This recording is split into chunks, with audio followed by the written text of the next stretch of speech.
I've been doing a lot of writing and thinking about the biblical stories, well, for a very long time and very intensely recently. And I've spent many, many hundreds of hours, I suppose, thinking about the story of Cain and Abel, which is a story that never ceases to terrify me right to my core.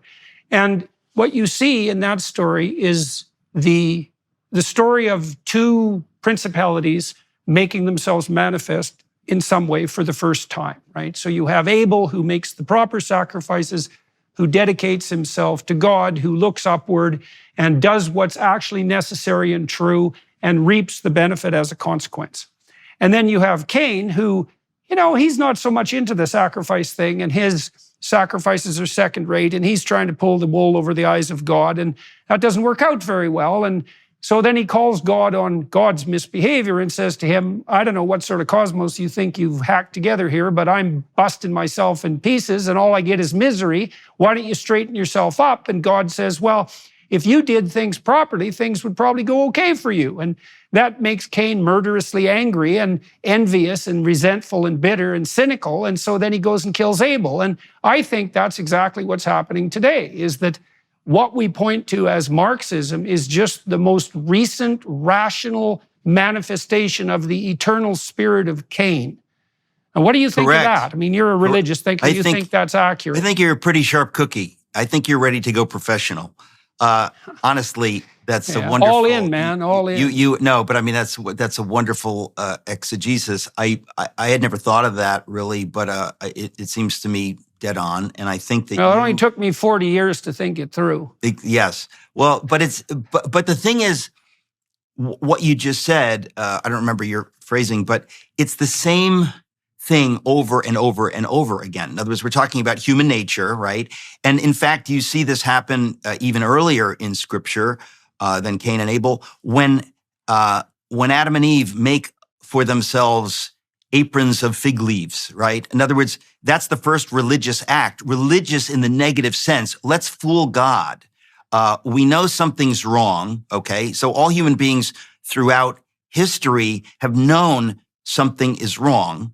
How do we address it? Well, that's what religion is, right? We say that there's this gulf between us and the gods. There's this break.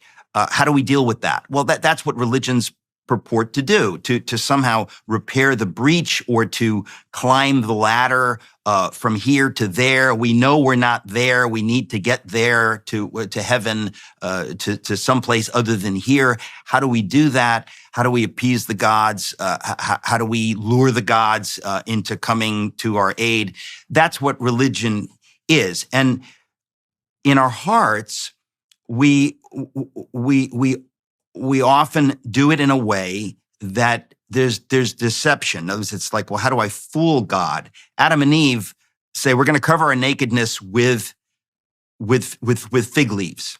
Now, which apparently aren't a very good covering. I talked to Matthew Pajot about that, and fig leaves turn out to be not exactly the sort of leaf that anyone with any sense would ever use to cover themselves. So it's a pathetic attempt as well as a deceptive attempt. Well, I didn't know that, nor is it relevant. But since it's your show, we're going to let that ride. Let me tell you why the fig leaves are insufficient.